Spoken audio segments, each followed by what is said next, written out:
जैसे हम सबको अपने आप से बार बार पूछना है। हम जब मोबाइल इस्तेमाल करते हैं और जो कुछ देख रहे हैं तो काश दिल से ये सवाल आए, अलिहादा खुलिकतु, क्या मैं इस काम के लिए पैदा किया गया हूं जो मैं कर रहा हूं? अपने आप से पूछे ना। हैं? इसी तरह हम कुछ पढ़ रहे हैं, क्या पढ़ रहे हैं? ये पढ़ने से फायदा होगा या रब नाराज होगा? ये पढ़ने वाली चीज है भी कि नहीं? काश अपने आप से सवाल करे, अलिहादा खुलिकतु, क्या जो मैं कर रहा हूं इसीलिए मुझे पैदा किया गया है? हम कहीं जा रहे हैं, किस तरफ जा रहे हैं? नेकी की तरफ या बुरी महफिल की तरफ? शराब खाने की तरफ, जुआ खाने की तरफ, बेहयाई की तरफ, दोस्तों के साथ बुरे कामों की तरफ? काश दिल से ये सवाल आ जाए, अलिहादा खुलिकतु, क्या तुझे इसलिए पैदा किया गया जिसलिए तू जा रहा है? एक एक चीज हम कारोबार कर रहे हैं, जो भी कारोबार कर रहे हैं अपने आप से पूछे, क्या मुझे इसलिए पैदा किया गया जिस अंदाज से मैं कारोबार कर रहा हूं? हम गौर कर लें अपने हर हर अमल पर। ऐ मेरे प्यारे इस्लामी भाइयों, अगर ऐसा नहीं है तो फिर ऐसा ना हो कि रब अज़्ज़ वजल मुझसे नाराज हो जाए, कहीं मैं अपनी जिंदगी गलत या फजूल कामों में तो नहीं गवा रहा हूं। शायर लिखते हैं, कुछ मकसदे हयात जरूरी है दोस्तों, कुछ मकसदे हयात जरूरी है दोस्तों, कहना ये दिल की बात जरूरी है दोस्तों, जो फिक्रे आखिरत में गुजारी वो मुकम्मल, वरना तो ये हयात अधूरी है दोस्तों। किस काम में जिंदगी गुजर रही है? एक बात याद रखिए, हम में से कोई यहाँ 15 साल, कोई 20 साल, कोई 30, कोई 50, कोई 60 साल का भाई बैठा है, लेकिन गौर कीजिए, कभी हमने गौर किया, मालूम करने की कोशिश की मुझे दुनिया में भेजा क्यों गया है? हर चीज के बनाने का एक रीजन है ना। आपके कईयों के सर पे टोपी है, टोपी क्यों बनाई? सर को ढांपने के लिए। लिबास है, क्यों बना? कपड़े पहनने के लिए। घड़ी है, क्यों है? टाइम बताने के लिए। कलम है, क्यों बनाई? लिखने के लिए। अशरफुल मखलूकात बना दिया रब ने, किस लिए? पता ही नहीं है कि मेरी तख्लीक का, मुझे बनाने का मकसद क्या है। और एक और सवाल मैं करना चाहूंगा, आपके जेब में कलम होती है, जब तक लिखती है कहां रहती है? जेब में, सीने के साथ। लिखना बंद कर दे, खत्म कर दे, फिर कहां जाती है? डस्टबिन में। मकसद खत्म हो गया ना, अब इस पेन का हासिल कोई नहीं है। अगर मैं और आप मकसद के मुताबिक जिंदगी नहीं गुजार रहे तो फिर कहां जाएंगे? हैं? गौर कीजिए ना, एक तरफ तो अशरफुल मखलूकात में कहा जा रहा है, मगर यही बंदा जिस मकसद के लिए इसे बनाया गया, अव्वल तो कईयों को मकसद ही नहीं पता, और अगर मालूम है तो क्या जिंदगी उस मकसद के तहत गुजर रही है? अब मौलाना जलालुद्दीन रूमी बहुत मशहूर सूफी बुजुर्ग हैं, फरमाते हैं, अगर तुम्हें बादशाह किसी खास काम के लिए भेजे, चले आज की जबान में कह दूं कि आपका कोई सेठ है, बॉस है, कहीं आप जॉब करते हैं, ठीक है ना, आपका अफसर है, आपको कहे खास काम है, फला काम करके आओ, आप वो काम करने निकले और रास्ते में बहुत सारे दूसरे काम करने लग जाएं, और पर्टिकुलरली जिस काम के लिए भेजा वो काम ही ना करें, तो बताइए वो बादशाह जो है या वो जो बॉस है, वो आपका अफसर है, वो खुश होगा या नाराज होगा? कि भेजा किस काम के लिए था? आपके सर वो उसको छोड़े बाकी बहुत सारे करके आया हूं। भाई उसके लिए तो भेजा ही नहीं था, जो काम करने भेजा था उधर गए ही नहीं, वो किया ही नहीं। अल्लाह अकबर। अब आओ मैं कुरान की ज़बानी बताता हूं, मैं और आप बनाए किस लिए गए हैं, मुझे और आपको भेजा किस लिए गया है, मकसद हयात क्या है हमारा, मेरा और आपका? रब का कलाम, पारा नंबर 22 है, सूरह अहज़ाब। अल्लाह क्या इरशाद फरमाता है, गौर से सुनिएगा। इन्ना अरदनल अमानत अलस समावाति वल अर्दि वल जिबाल फअबैना अन यहमिलनहा व अशफक़ना मिनहा व हमलहल इंसान। आसान तर्जुमा कुरान, कंजुल इरफान। अल्लाह फरमाता है, बेशक हमने आसमानों और जमीन और पहाड़ों पर अमानत पेश की। अमानत पेश फरमाई तो उन्होंने इसके उठाने से इनकार किया और इससे डर गए, और इंसान ने इस अमानत को उठा लिया। यानी जरा गौर कीजिए, आसमान, जमीन, पहाड़ कैसी मजबूत और अजीब मखलूकात हैं, उन्होंने जिस अमानत का बोझ ना उठाया वो इंसान ने अपने जिम्मे ले लिया। अच्छा, फिर हुआ क्या कि आसमानों, जमीन, पहाड़ों को वो इज्जत ना मिली जो अल्लाह ने इज्जत इंसान को बख्श दी, क्योंकि इंसान को अशरफुल मखलूकात फरमा दिया गया। लेकिन अब सवाल ये, वो अमानत क्या है जिसको उठाने से पहाड़ ने इनकार कर दिया, जमीन ने इनकार कर दिया, ठीक है, आसमान ने इनकार कर दिया। फरमाया वो अमानत है नमाजें और हर वो काम जिसके करने पर सवाब मिले और ना करने पर गुनाह हो। नहीं करेंगे तो गुनाह होगा। ये वो अमानत है जो इंसान ने अपने जिम्मे ले ली है। और अल्लाह ने फिर इंसान को क्या शरफ दिया, वलकद करमना बनी आदमा, और बेशक हमने औलाद आदम को इज्जत दी। मजीद फरमाते हैं, अगर तुम कहो मैं ये एक काम इबादत नहीं करता तो ना सही, और भी तो बहुत से काम करता हूं। याद रख, इंसान और कामों के लिए दुनिया में नहीं आया। ये तो ऐसे है, अब जरा गौर कीजिए, उलमा ने बड़ी प्यारी मिसाल दी। किसी के पास कीमती लोहे की अनमोल तलवार हो और शाही खजानों में ऐसी तलवार मिलती हो, किसी को वो तलवार मिल जाए और वो कहे जनाब मैं इस तलवार से अब गोश्त काटा करूंगा, छुरी वाला काम मैं उस तलवार से लूं जो करोड़ों रुपए की तलवार हो, मैं फारिग तो नहीं कर रहा ना, इस तलवार को इस्तेमाल तो कर रहा हूं। तो अक्लमंद क्या कहेंगे, ये तलवार इसलिए नहीं बनी, ये काम तो 2, 15, 20, 100 रुपए की छुरी कर सकती है, तुम शाही खजाने की अनमोल तलवार से प्याज काट रहे हो। एक और मिसाल दी उलमा ने कि किसी को सोने की देग मिल जाए, खजाने के अंदर से पहले के जमाने में होती थी, सोने की देग मिल जाए और उस सोने की देग में वो शलजम पकाने लग जाए। हालांकि उस देग के छोटे से टुकड़े से न जाने और कितनी देगे आ जाएंगी। यानी ये जो खजाने होते हैं ये इस तरह के मामूली कामों के इस्तेमाल करने के लिए नहीं होते। उलमा ने एक और मिसाल दी, किसी को बड़ी कीमती तलवार मिले और वो दीवार में उस तलवार को गाड़ ले और उस पर जनाब लोहे टूटे हुए बर्तन लटकाए या अपने कपड़े सुखाए, तो लोग क्या कहेंगे, ये तो कोई छोटी सी लकड़ी लगाकर भी काम हो सकता था, इतनी कीमती तलवार को इसलिए नहीं बनाया गया। अब अगर आप आज के दौर में अगर आप गौर करें कि कोई कीमती हमारी चीज है उसको हम प्रॉपर इस्तेमाल ना करें, फजूल इस्तेमाल करें, तो लोग क्या कहते हैं, यार ये क्या कर रहे हो, ये इस काम के लिए तो चीज नहीं बनी है। अच्छा, दुनिया की चीजों के लिए हमें ये बात समझ आ रही है, मगर गौर कीजिए, मुझे रब ने जिस लिए बनाया है मैं वो नहीं कर रहा हूं और बहुत सारे काम कर रहा हूं, तो फिर बताएं हम अपने मकसद हयात पर हैं या हट चुके हैं। कुरान क्या कहता है पता है, मेरी और आपकी कीमत क्या है। आप कहेंगे यार आप इतनी कीमती तलवारों की और सोने की देग की मिसाल दे रहे हैं, हम तो गरीब से लोग हैं, हमारी कौन सी कीमत है, आपको पता ही नहीं है हमारी और आपकी कीमत क्या है। इसका कीमत भी मेरी और आपकी कुरान इरशाद फरमाता है। सुनो ऐ इंसानों, ऐ मुसलमानों, रब ने क्या शानदार तुम्हारी कीमत फरमाई है। अल्लाह फरमाता है, इन्नल्लाह अश्तरा मिनल मुमिनीन अनफुसहुम व अमवालहुम बिअन्न लहुमुल जन्नह। कुरान कहता है बेशक अल्लाह ने मुसलमानों से उनकी जाने और उनके माल इस बदले में खरीद लिए कि उनके लिए जन्नत है। हमारा सौदा हो चुका है, मेरी जान मेरा माल ये सब मेरे रब का है और इसके बदले क्या मिलना है, रब ने इसके बदले जन्नत का मोल देना है। अब हम देखें कि हमें क्या खूबसूरत मोल मिलने वाला है, मगर हम कर क्या रहे हैं, हम किन कामों में लग गए, हम अल्लाह की नाफरमानी में लग गए। बड़ी मशहूर आयत है, हम सब ने कई बार सुनी होगी, वमा खलक़तुल जिन्न वल इंसा इल्ला लियअबुदून। अल्लाह क्या फरमाता है, मैंने इंसान और जिन्नात को नहीं बनाया मगर अपनी इबादत के लिए, यानी अल्लाह ने मुझे और आपको अपनी इबादत के लिए बनाया। अब इबादत छोड़कर सारी दुनिया के काम कर रहे हैं, कईयों की नमाजें कज़ा हो रही हैं, कोई जनाब गुनाहों में पड़ा हुआ है, कोई अल्लाह की नाफरमानी में पड़ा हुआ है, रब की नाराजगी वाले कामों में पड़ा हुआ है। क्या लौटना नहीं है, क्या अल्लाह की बारगाह में जाना नहीं है। खुदारा अपने मकसद हयात से ना हटें। याद रखिए मेरे प्यारे इस्लामी भाइयों, शायर लिखते हैं, फरिश्तों से बेहतर है इंसान बनना, फरिश्तों से बेहतर है इंसान बनना, मगर इसमें लगती है मेहनत ज्यादा। हाँ, ऐसा नहीं है कि हर इंसान फरिश्तों से बेहतर है, हाँ ये बात याद रखिएगा। देखिए हमारे अंदर इंसान में और हैवान में और फरिश्तों में फर्क, उनमें शहवत नहीं है। जानवरों में शहवत है, अकल नहीं है।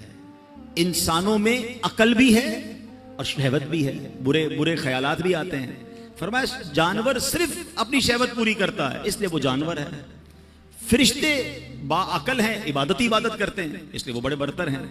मगर वो इंसान जो अपनी शहवत, नफसानी ख्वाहिशात, शैतान के वार और गुनाहों के जो हमले होते हैं उससे अपने आप को बचा ले और अल्लाह की फरमा बरदारी वाली जिंदगी गुजारे, तो फरमाया वो फरिश्तों से अफजल हो जाता है।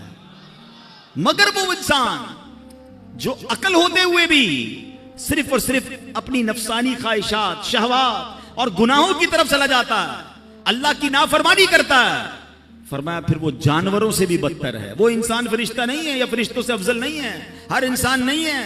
ये कैटेगरी है इंसानों की कि आपकी लाइन ऑफ डायरेक्शन क्या है, आप जिंदगी अल्लाह की फरमाबरदारी में गुजार रहे हैं या आप जानवरों से भी बदतर जिंदगी गुजार रहे हैं। शहवत पूरी करना, जो मन में आया वो करना, वो तो जानवर भी करता। अगर एक इंसान मुसलमान होकर भी जानवरों वाली जिंदगी गुजारे तो फिर तो वो जानवरों से भी बदतर हो गया ना। गौर कीजिए मेरे प्यारे इस्लामी भाइयों, एक बात याद रखिएगा, ये दुनिया आखिरत की खेती है। हम इस दुनिया में दुनिया नहीं बल्कि आखिरत कमाने आए हैं। हम दुनिया में इसलिए हैं ताकि आखिरत की बेहतरियां कमा सकें, यहां नेक काम करें, अल्लाह पाक की रिजा वाले काम बजा लाएं, जन्नत में ले जाने वाले काम करें। अल्लाह अकबर। अगर इस दुनिया में सिर्फ माल बनाना, घर बनाना, गाड़ियां लेना, बैंक बैलेंस बनाना, कारोबार चमकाना है, अपनी बॉडी को बॉडी बिल्डिंग करना, अगर यही करते रहे, ये जनाब बहरहाल गरीब थे, कुछ हासिल भी ना कर पाए, लेकिन उसके ख्वाब सजाते में ही जिंदगी गुजार दी, मगर जन्नत में जाने वाले काम न किए और आखिरत के लिए कुछ जखीरा न किया, हम अपनी जिंदगी का समझ ले मकसद पूरा नहीं किया। हजरत ईसा अलैहिस्सलाम ने एक दिन लोगों को फरमाया, तुम भी अजीब लोग हो, दुनिया के लिए भाग दौड़ करते हो जबकि इसके बगैर भी तुम्हें रिस्क दिया जाता है, क्योंकि अल्लाह पाक ने रिस्क का वादा किया है। सुबह से शाम हम क्या भाग दौड़ कर रहे हैं? किसी तरह हमारा जॉब है, कारोबार है, फिक्रे हैं कि दुनिया का मामला ठीक हो जाए। हजरत ईसा फरमा रहे हैं दुनिया के लिए भाग दौड़ करते हो, हालांकि उसके बगैर भी तुम्हें रिस्क दे दिया जाता है, क्योंकि रिस्क लिखा हुआ है और अल्लाह ने देने का वादा किया है। फरमाया आखिरत की फिक्र नहीं करते, जबकि आखिरत की नेमतें बगैर मेहनत के नहीं दी जाती हैं। यानी जिसकी टेंशन लेनी चाहिए थी ना, वो टेंशन नहीं है। हमें भी कई लोग मिलते हैं, पर्ची भी देते हैं, हजरत दुआ कर दें कारोबार में बरकत हो जाए, दुआ कर दें फला मसला हल हो जाए।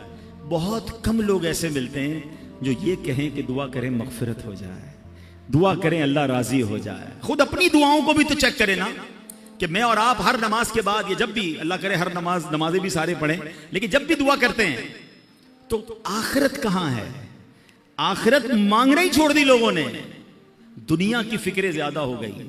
नहीं मेरे प्यारे इस्लामी भाई, ज्यादा फिक्र, ज्यादा मेहनत, ज्यादा कोशिश हमने अपनी आखिरत के लिए करनी है। दुनिया थोड़ा सा टाइम है, 60 साल, 50 साल, 70 साल, और कितना जिएंगे, उधर पता नहीं कब तक रहना है, ना खत्म होने वाली आखिरत है, मगर उसकी लोगों को टेंशन नहीं है। ऐ मेरे प्यारे इस्लामी भाइयों, काश हमें अपनी जिस तरह दुनिया की प्लानिंग्स करते हैं, हम आखिरत की प्लानिंग करने वाले बन जाएं। हजरत सुफियान सौरी रहमतुल्लाहि तआला अलैह कमाल का जुमला कहते हैं ना, बड़ों की बातें भी बड़ी होती। एक जुमला है मगर ऐसा लगता है कि पूरा फलसफा बयान कर दिया है।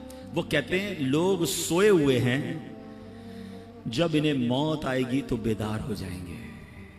असल आंख पता है कब खुलेगी? मरने के बाद। हम जब इंसान दुनिया से जाता है ना, तो रिश्तेदार पता है क्या कहते हैं कि मैयत ने पीछे क्या छोड़ा है, फरिश्ते पता है क्या कहते हैं, मैयत ने आगे क्या भेजा है। असल मरने के बाद पता चलेगा कि असल दुनिया तो वो थी, मैंने आखिरत के लिए क्या तैयारी की।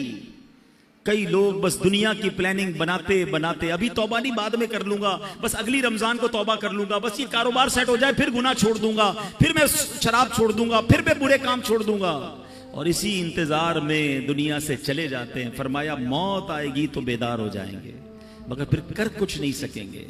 ऐ मेरे प्यारे इस्लामी भाइयों, अल्लाह करीम कुरान मजीद में इरशाद फरमाता है, वब्तगी फीमा आताकल्लाहु दारल आखिरह, और जो माल तुझे अल्लाह ने दिया है उसके जरिए आखिरत का घर तलब कर। कितनी प्यारी बात है, जो कुछ अल्लाह पाक ने अता किया है उससे क्या तलब करना है? आखिरत तलब करनी है। अब अल्लाह ने क्या दिया है? हाथ दिए हैं। इन हाथों से क्या हासिल करना है?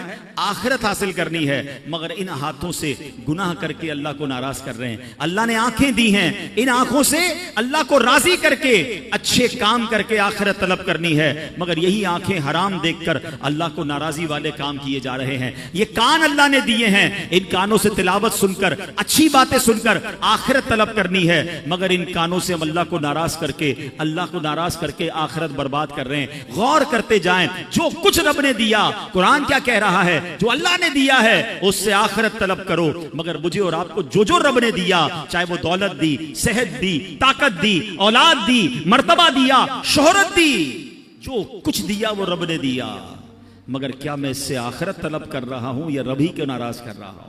बड़ी अजीब कैफियत है। ऐ मेरे प्यारे इस्लामी भाइयों, हजरत सहल बिन अब्दुल्ला तुस्तरी रहमतुल्लाहि तआला अलैह बहुत बड़े अल्लाह के वली हैं। इनकी आदत करीमा थी, अल्लाह की राह में बहुत खर्च किया करते थे, जो हाथ में आता अल्लाह की राह में दे देते। तो उनके घर वालों को लगा कि ये इतना खर्च करते हैं तो ऐसा ना हो सारा ही खर्च कर दें, कुछ बचे ही ना इनके पास। तो हज़रत अब्दुल्लाह इब्न मुबारक के पास गए कि हुजूर इनको कहें कि इतना खर्च ना करें, गरीब हो जाएंगे, खर्च करें अल्लाह की राह में मगर इतना तो खर्च ना करें। तो अब्दुल्लाह इब्न मुबारक ने उनको कहा कि मुझे तुम्हारे घर वालों का पैगाम आया है कि थोड़ा हल्का हाथ रखो, इतना अल्लाह की राह में जो आता है खर्च कर देते हो। तो हज़रत अब्दुल्ला तुस्तरी रहमतुल्लाहि तआला अलैह ने बड़ा कमाल का सवाल किया सहल बिन अब्दुल्ला तुस्तरी ने कि हुजूर एक बात बताएं, एक बंदे का एक मकान हो, उसको छोड़ के दूसरे मकान में उसको शिफ्ट होना हो, तो क्या पिछले मकान में कुछ छोड़ता है वो, ये सारा कुछ निकाल के आगे ले जाता है? तो फरमाया वाकई मकान शिफ्ट करना हो तो पहला मकान तो पूरा ही खाली करके जाता है। कहा हजरत बस मेरा अगले मकान में शिफ्टिंग का टाइम आने वाला है, मेरा आखिरत का सफर करीब है, तो मैं यहां क्यों छोड़ के जाऊं? मैं आखिरत के लिए तैयारी कर रहा हूं, मैं अगले मकान को सजा रहा हूं। अब आप भी जरा गौर करें, किसी का किराए का घर हो या अपना घर हो, छोड़ के अगले घर में शिफ्ट होना हो तो एक एक चीज यहां से निकाल के लोग उधर ले जाते हैं। बाज औकात तो वो भी ले जाते हैं जो निकालने का उर्फ नहीं होता, अगला आके परेशान होता है यार पूरा घर ही खाली कर गए, यार ये भी ले जाऊं वो भी ले जाऊं, बस नहीं चलता वरना टाइलें भी निकाल के ले जाए, मेरा है ना ले जाऊं आगे, क्योंकि रहना आगे है, अब इस घर में नहीं रहना। काश ये बात समझ आ जाए कि इस दुनिया में मुझे रहना नहीं है, मुझे अगली दुनिया में जाना है, मेरा सफर आगे का है, मगर आगे की क्या तैयारी है, अल्लाह करे ये बात समझ आ जाए। इसी तरह का एक वाकया कि किस तरह अक्लमंद लोग अपनी अगले सफर की तैयारी करते हैं, इस वाकये से मजीद समझ आएगा। एक शहर में एक अजीब सा उर्फ था, अजीब सा उसका एक उसूल था कि हर साल वो अपना एक बादशाह चुनते थे, मगर उसका तरीका यह था कि जो पहला दिन साल का होता था, शहर के दरवाजे में जो सबसे पहला बंदा दाखिल होता था अर्ली इन द मॉर्निंग, सुबह सुबह, उसको पकड़ते थे और अपना बादशाह बना देते थे।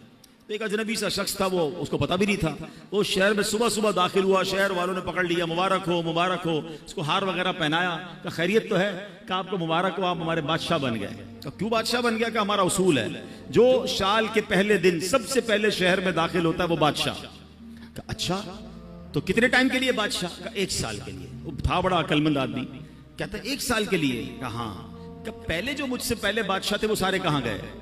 क्या वो 1 साल हुकूमत करते हैं, फिर हम उनको एक जंगल में जाके फेंक के आ जाते हैं, और उस जंगल के अंदर वो भूखा प्यासा मर जाता है, अगर भूखा प्यासा नहीं मरता तो सांप बिच्छू खा जाते हैं। उसने कहा अच्छा। अब उसने बड़ी अकलबंदी की, उसने पहले तो पूरे शहर वालों के काम बड़े अच्छे किए, उनके मसाइल हल किए, और फिर गैर महसूस अंदाज में उसने उस शहर से उस जंगल तक का रोड बनवाया। अच्छा रोड बन गया तो वहां उसने लोगों को बसाना शुरू किया, आहिस्ता आहिस्ता खाने पीने की दुकानें भी वहां लगा दी। अब जब साल पूरा हुआ तो लोगों को कहा ठीक है भाई मेरा टाइम पूरा हो गया, मुझे भी उसी जंगल में छोड़ के आ जाओ।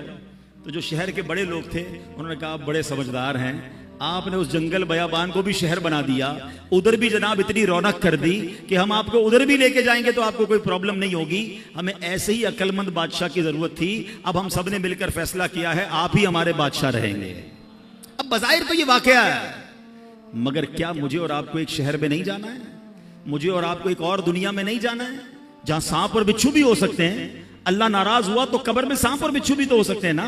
जहन्नम की आग और जहन्नम का अजाब कितना खतरनाक है, मगर हम में से कौन है जो उस जहान को, आखिरत के मामलात को आसान करने के लिए यहां सोच रहा है कि यार यहीं रहकर मैं आखिरत बेहतर कर लूं। एक और वाकया मैंने पहले भी बयानात में सुनाया है कि एक मुल्क था, ये भी हिकायत है एक्चुअली, ये इस तरह की हिकायतें चोट करने के लिए होती हैं। एक मुल्क में एक मुकाबला करवाया गया, इस पूरे मुल्क में सबसे बड़ा बेवकूफ कौन है। अब है ना बड़ी अजीब बात, बेवकूफों का मुकाबला कौन करता है।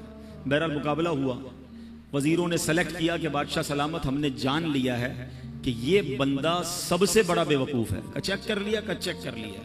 उसको उसने अपनी सोने चांदी की खूबसूरत सी माला हार पहनाया और उसको घर भेज दिया।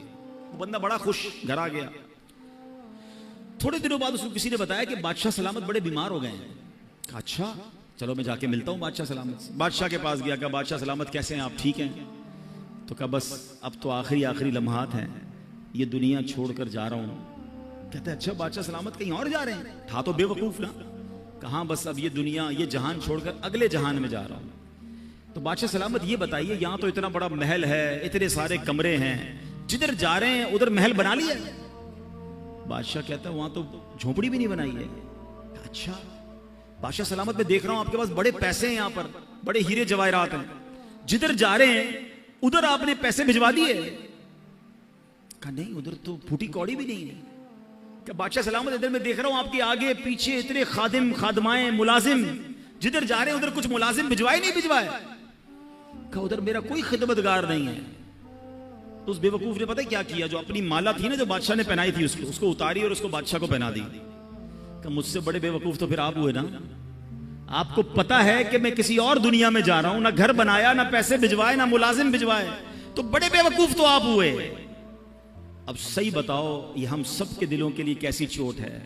हम सबका घर है, बेशक छोटा है बड़ा जो भी है, आखिरत में घर बनाया। हम सब के पास कुछ ना कुछ यहाँ रकम है, कुछ रकम, कुछ पैसे, कुछ सदका खैरात करके आखिरत का खजाना जमा करवाया है। सिर्फ पैसों से नहीं, सजदों के जरिए, तिलावत के जरिए, जिक्र अस्कार के जरिए, अल्लाह की रिजा के जरिए कुछ आगे की राहतें जमा की। नोबडी केयर, कोई बात भी नहीं करता मरने के बाद की। जो बात करनी है दुनिया की, जो प्लानिंग करनी है दुनिया की। पता है शैतान ने हमारे साथ एक गेम की है, हमें मौत की बात करने नहीं देता है। हो सकता है अभी भी जो बात कर रहा हूं ना, किसी के दिल में ख्याल आ रहा होगा, यार ये मौलाना साहब क्या मरने की बातें कर रहे हैं, आखिरत की बातें कर रहे हैं, कब्र की बातें कर रहे हैं। भाई यार दुनिया की बात करो। कमाल है यार, मैं बात नहीं करूंगा तो आप मरने से बच जाओगे। क्या जनाजे उठते नहीं देख रहे? अच्छा क्या 70-80 साल के बाद ही लोग मर रहे हैं? 15 साल, 20 साल, 22 साल के नौजवान भी दुनिया से जा रहे हैं। हमारी मेरी आपकी बारी कब आ जाए हमें पता ही नहीं है। तो हम किस चीज के इंतजार में हैं? हम क्यों तैयारी नहीं कर रहे? तो है मेरे प्यारे इस्लामी भाइयों, आज के इस बयान में ये सोचिए कि मुझे और आपको मरना है, ये हकीकत है, इससे जी चुराया नहीं जा सकता। और वो जिंदगी की तैयारी, आखिरत की तैयारी मुझे और आपको दुनिया में करनी है। काश हमें ये बात समझ आ जाए कि खाली हाथ लेकर, खाली नामा अमाल लेकर अगर हम अल्लाह की बारगाह में गए तो फिर क्या जवाब देंगे। ऐ मेरे प्यारे इस्लामी भाइयों, आपको पता है कि जुमे के खुतबे में, अब कल जुमा है ना, आप जुमा सुनेंगे, खुतबा सुनेंगे, एक बड़ी खूबसूरत हदीस सुनाई जाती है। और उस हदीस में बार बार बात यह कि हम सुनते तो हैं मगर उसका तर्जमा मालूम नहीं करते। अगर मालूम कर लें, समझे तो कितने खूबसूरत मैसेजेस होते हैं। अल्लाह के हबीब अलैहिस्सलाम फरमाते हैं, अल बिर्रु ला यबला वज़्ज़म्बु ला युनसा वद्दय्यानु ला यमूत इअमल मा शिअत कमा तदीनु तुदान। कुछ याद आ रहा है? ऐसे अल्फाज कानों में आते हैं ना, आते तो हैं, हम तो उस वक्त अपनी दुकान का हिसाब कर रहे होते हैं, हमारा तो ध्यान कहीं और होता है। हर जुमे ये तकरीबन हदीस खुतबों में सुनाई जाती है। क्या कमाल की हदीस है। अल बिर्रु ला यबला, नेकी पुरानी नहीं होती, वज़्ज़म्बु ला युनसा, गुनाह भुलाया नहीं जाता, वद्दय्यानु ला यमूत, जिस रब ने इंसाफ कर रहा है उसको मौत नहीं आनी। इअमल मा शिअत कमा तदीनु तुदान, कर ले जो करना है, जैसी करेगा वैसी भरेगा। है ना हदीस समझाने वाली है कि नेकी पुरानी नहीं होगी, नेकियां करते रहिए। अच्छा गुनाह करके हम भूल जाते हैं, मगर हम भूल गए, कहीं लिखे गए हैं, कहीं मौजूद हैं, हमारे नामाए अमाल में मौजूद हैं। हमारा मामला ही उल्टा है। हमारे बुजुर्गाने दीन एक जिंदगी में गलती हो जाती, सारी जिंदगी उसे याद करके रोते। हमारे हजारों गुनाह हैं, हमें याद ही नहीं है, हमें अपनी नेकियां याद हैं। कभी कभी जनाब तहज्जुद पढ़ ले तो ऐसा लगता है मैं तो पक्का ही जन्नती हो गया, आज तो 5 टाइम जमात से नमाज पढ़ी है, कमाल हो गया। एक नेकी कर कर फूले नहीं समाते, हजारों गुनाह किए वो भूल गए। याद रखिएगा हदीस के अल्फाज है, गुनाह भुलाया नहीं जाता, तौबा करनी होगी, अल्लाह को राजी करना होगा। और अगला जो पार्ट है ना, इअमल मा शिअत कमा, कर ले जो करना है, तदीनु तुदान, क्या होगा, जैसी करेगा वैसी भरेगा। कभी आपने देखा है कि कोई बंदा अपने घर में आम का पौधा लगाए और लोगों से कि हजरत दुआ कर दे सेब निकल आए, तो लोग क्या कहेंगे, भाई पौधा आम का लगाया, निकलना भी आम ही है, वो भी दुआ करो निकल आए, कराची में तो वो भी नहीं निकलता, शजरकारी किया करो भाई, ठीक है ना। लेकिन आम के पौधे में सेब नहीं निकलता, ये समझ आता है। गुनाहों वाली जिंदगी के बाद जन्नत की उम्मीद रख के बैठे हैं, काम अल्लाह को नाराज करने वाले करने, नमाजें हमारी कज़ा हो रही हैं और हम उम्मीद लगाए बैठे हैं कि कब्र जन्नत का बाग बनेगी। खुद सोचे ना, करेंगे जैसी वैसी भरेंगे ना, जैसा बोएंगे। आज हमें यह पता चला कुरान और हदीस की रोशनी में कि मुझे और आपको बनाया क्यों गया है, मेरी और आपकी पैदाइश का मकसद क्या है। एक अमानत है जो इंसान ने कबूल की है, एक्सेप्ट की है, और वो अल्लाह को राजी करने वाले काम हैं, वो नमाजें हैं, वो इबादतें हैं, वो हराम कामों से बचना है। तो है मेरे प्यारे इस्लामी भाइयों, काश हम ये बात समझ जाएं। नबी पाक अलैहिस्सलाम की हदीस पाक है, फरमाया हैरत है, इंतहाई हैरत है उस पर जो हमेशा के घर को मानता है फिर भी धोखे के घर यानी दुनिया के घर के लिए मेहनतों में मसरूफ है। मालूम है कि हकीकत वाला घर दूसरा है मगर ये दुनिया के घर और यहीं के लिए मसरूफ है। प्यारे आका फरमाते हैरत है उसके लिए। काश ये बात हमें समझ आ जाए। ऐ मेरे प्यारे इस्लामी भाइयों, तो आइए नेकोकार बन जाइए।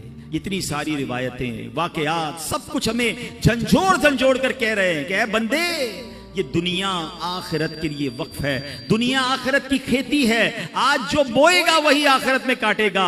हमें चाहिए कि आज और अभी से अपनी जिंदगी के मकसद को समझें, अपनी जिंदगी को इस आरजी फानी चंद रोजा दुनिया के लिए नहीं बल्कि आखिरत के लिए वक्फ कर दें। दुनिया में रहकर दुनिया नहीं बल्कि आखिरत कमाने का सिलसिला शुरू कर दें। क्या खूबसूरत अशार अमीर अहले सुन्नत अल्लाह हमें एक तरह से झंझोड़ते हुए भी कह रहे हैं कि दिल से मेरे दुनिया की मोहब्बत नहीं जाती, दिल से मेरे दुनिया की मोहब्बत नहीं जाती, सरकार गुनाहों की भी आदत नहीं जाती, दिन रात मुसलसल है गुनाहों का तसलसल, आका कुछ तुम ही करो ना, ये नहुसत नहीं जाती, गो पेश नजर कब्र का पुरहौल घड़ा है, अफसोस मगर फिर भी ये गफलत नहीं जाती। ऐ मेरे प्यारे इस्लामी भाइयों, अगर नेक बनने का जहन बन गया है ना, अल्लाह को राजी करने वाली जिंदगी गुजारनी है, तो आज के दौर की अजीम इल्मी और रूहानी शख्सियत अमीर अहले सुन्नत मौलाना मोहम्मद इलियास अत्तार कादरी साहब ने एक बड़ा प्यारा रिसाला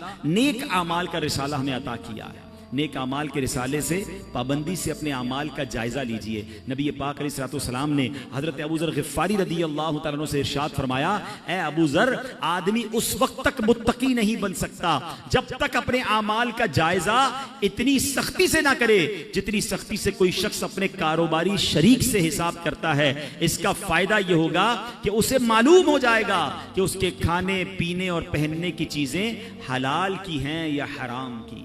किसी पार्टनर से कैसा हिसाब करते हैं, नहीं नहीं ये मेरे थे, ये आपके नहीं थे, हमारा ये तय हुआ था, ये तो मेरा प्रॉफिट है। फरमाया अपने अमाल का हिसाब भी ऐसे ही दे कि ये करना था या नहीं करना था, ये मैंने क्यों किया या मैंने क्यों नहीं किया। काश इस तरह अपने हिसाब लेने की हमें आदत पड़ जाए। आज के इस पुरफितन दौर में दावत इस्लामी का माहौल है कि नेकों के साथ रहकर हम भी नेक बन सकते हैं, इनके साथ रहकर हमें भी आखिरत का ख्याल आता रहेगा और हम अपनी आखिरत की ज़िंदगी की भी तैयारी करेंगे। ऐ मेरे प्यारे इस्लामी भाइयों, आज मैंने दो अजीम हस्तियों का भी जिक्र करना है। 21 मुहर्रमुल हराम को अजीम सहाबी रसूल आशिक मुस्तफ़ा मौज़िन रसूल हज़रत बिलाल रदी अल्लाह तआला अन्हु का यौम विसाल है। आप साबिकुल इस्लाम हैं, यानी इब्तिदाई में आपने इस्लाम कबूल कर लिया था और गुलामी से आजादी नसीब होने के बाद से लेकर प्यारे आका अलैहिस्सलातु वस्सलाम के विसाले ज़ाहिरी तक हजरत बिलाल नबी पाक की बारगाह में हाजिर रहे, नबी पाक के माली मामलात को भी देखते थे। प्यारे आका अलैहिस्सलातु वस्सलाम सुभान अल्लाह नबी पाक के विसाल के बाद हजरत बिलाल मुल्क के शाम तशरीफ़ ले गए और आखिर तक वहीं रहे। हजरत बिलाल के तो बहुत सारे वाक़यात हैं मगर एक बड़ा खूबसूरत वाक़या ये है कि प्यारे आका उनसे कितनी मोहब्बत फरमाते कि उनका मालिक जो था, उनका आका जो था, क्योंकि आप गुलाम थे, हबशा के थे, हबशा जिसको आज हम इथोपिया कहते हैं, ठीक है, और अफ्रीकन थे। तो हुआ ये कि वो जो गुलाम था, जो आका था उमैया, वो हजरत बिलाल पर बड़ी सख्ती करता था और आप मुसलमान हो गए थे तो आपको मक्के की रेत पर, रेगिस्तान पर लिटाकर पत्थर सीने पर रखता था और कहता था बिलाल अल्लाह का इनकार कर दो, और आप कहते मैं मर जाऊंगा मगर अल्लाह का इनकार नहीं। वो बहुत मारता था। हज़रत अबू बकर सिद्दीक करीब से गुजरते थे, देखते थे कि ये उमैया बड़ा ज्यादती करता है। नबी पाक को भी बड़ा दुख होता था। एक बार हज़रत अबू बकर सिद्दीक उमैया बिन खल्फ के पास पहुंचे, कहा बताओ बिलाल कितने में दोगे। वहाँ गुलाम की खरीदो फरोख्त होती थी।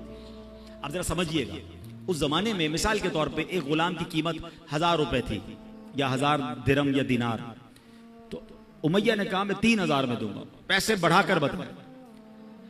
हज़रत अबू बकर सिद्दीक ने कहा मुझे मंजूर है। कहा नहीं 4000 में दूंगा। कहा मुझे मंजूर है। कहा अब 5000 में दूंगा। कहा मुझे मंजूर है। वो पैसे बढ़ाता रहा। हज़रत अबू बकर सिद्दीक उसको ओके करते रहे। आखिरकार एक बड़ी तगड़ी रकम पर हज़रत बिलाल को उन्होंने खरीद लिया। तो उमैया कहता है ए अबू बकर रज़ी अल्लाह तआला अन्हु, तुम्हारे कारोबार के तो बड़े चर्चे सुने हैं, तुम तो बड़े कारोबारी हो, सौदा बड़ा कस के, बड़ा जांच के लेते हो, तुमने एक हबशी गुलाम को इतना महंगा खरीद लिया। सैयदना अबू बकर सिद्दीक के वो तारीखी अल्फाज सुने, वो कहते तुम्हें क्या मालूम बिलाल की कीमत क्या है। ऐ उमैया, तू अगर इससे भी ज्यादा मांगता, मैं इससे ज्यादा तुझे रकम देता। हजरत बिलाल को लिया और नबी पाक की बारगाह में हाजिर हुए। कहा हुजूर बिलाल हाजिर है, हुजूर बिलाल को आजाद करवा के लाया हूं। अल्लाह अकबर। नबी पाक इतना खुश हुए, फरमाते ए अबू बकर, बिलाल को खर्च करने में जो रकम खर्च की है ना, उसमें कुछ पैसे मेरे भी शामिल कर लो। हज़रत अबू बकर कहते हैं हुजूर मेरा जो कुछ है सब आप ही का तो है। अल्लाह अकबर। ऐसे बिलाल हैं जिनको नबी पाक से कितनी मोहब्बत और सरकार दो आलम अलैहिस्सलातु वस्सलाम को उनसे कितनी मोहब्बत है। सुभान अल्लाह। इसी तरह 18 मुहर्रमुल हराम एक और अजीम शख्सियत, और वो कौन है? वो आशिक नेक आमाल, आलिम बाअमल, मुफ्ती दावत इस्लामी हज़रत मुफ्ती मोहम्मद फारूक अत्तारी रहमतुल्लाहि तआला का यौम विसाल है। आप नमाजों की हिफाजत फरमाने वाले, ज़बान और आंखों का कुफले मदीना लगाने वाले, तिलावत कुरान करीम करने वाले और खूब खूब दीनी कामों में हिस्सा लेने वाले। और सुभान अल्लाह, आप रहमतुल्लाहि तआला के इंतकाल के बाद आपके मज़ार पर आपके पीरो मुर्शिद अमीर अहले सुन्नत ने आपके बारे में यूं फरमाया, या रसूल अल्लाह सल्लल्लाहु अलैहि वसल्लम, मैं इससे राजी था, आप भी इससे राजी हो जाएं। या गौसे पाक, मैं इससे राजी हूं, आप भी मेरे फारूक से राजी हो जाएं। अल्लाह अकबर। ऐसी अजीम हस्ती, अल्लाह इन दोनों अजीम हस्तियों के मज़ार पर करोड़ों रहमतों की बारिश नाजिल फरमाए।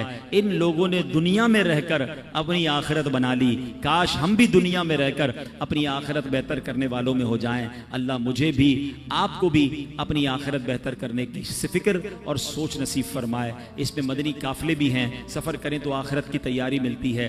बार बार इज्तिमा में आते रहें, मदनी मुज़ाकरों में शिरकत करें तो इंशाअल्लाह ये जहन बनता चला जाएगा। अल्लाह पाक अमल करने की तौफीक अता फरमाए। आमीन बिजाहिन नबील अमीन सल्लल्लाहु तआला अलैहि वसल्लम। सल्लू अलल हबीब सल्लल्लाहु तआला अला मुहम्मद सल्लल्लाहु अलैहि वसल्लम। अब इंशाअल्लाह दुरूद पाक और ऐलानात हमारे इंशाअल्लाह इस्लामी। एक ऐलान सुन लीजिए कि अल्हम्दुलिल्लाह मदनी हेल्थ केयर सेंटर माशाअल्लाह दावत इस्लामी का ये भी शोबा है और ये औरंगी टाउन में बन भी चुका है और आज इसका शायद कैंप भी लगा हुआ है। तो इसमें रियायती कीमत में लैब टेस्ट, मेडिकल स्टोर की अद्वियात भी डिस्काउंट की सहूलत और डॉक्टर से तसल्ली बख्श चेकअप, गैर ज़रूरी लैब टेस्ट से परहेज, साफ़ सुथरा माहौल और सबसे बढ़कर ख़वातीन के लिए बापर्दा माहौल फराहम किया जाता है। और सुभान अल्लाह, इस तरह तकरीबन हर माह कई मरीजों को निहायत कम कीमत में ऑपरेशन करवाया जाता है। इस वक्त मदनी सेंटर में 30,000 से ज़ायद मरीजों का इलाज किया जा चुका है। औरंगी टाउन के लिए खुशखबरी है कि दावत इस्लामी से मुंसलिक अफराद एक माह के लिए फ्री OPD की सहूलियात और 50% लेबॉर्ट्री टेस्ट पर डिस्काउंट हासिल कर सकते हैं। तो ये अल्हम्दुलिल्लाह इन गरीब इलाकों के लिए ये दावत इस्लामी के शोबे की काविश है। तो आप मदनी क्लिनिक पर जाया भी करें और गालिबन आज वे बाहर स्टॉल भी मौजूद है, तो मजीद मालूमात आप वहाँ जाकर लें। अल्लाह पाक अमल करने की तौफीक अता फरमाए। सल्लू अलल हबीब।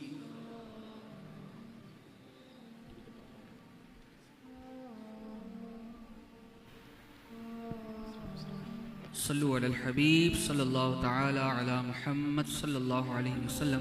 दावत इस्लामी के हफ्तावार इज्तिमा में पढ़े जाने वाले 6 दुरूद पाक आइए मिलकर पढ़ते हैं। बुजुर्गों ने फरमाया, जो शख्स हर शब जुमा यानी जुमा और जुमेरात की दरमियानी रात ये दुरूद शरीफ पाबंदी से कम एक मरतबा पढ़े, मौत के वक्त सरकार मदीना सल्लल्लाहु अलैहि वसल्लम की ज़ियारत करेगा और कब्र में दाखिल होते वक्त भी यहाँ तक कि वो देखेगा कि सरकार मदीना सल्लल्लाहु अलैहि वसल्लम उसे कब्र में अपने रहमत भरे हाथों से उतार रहे हैं।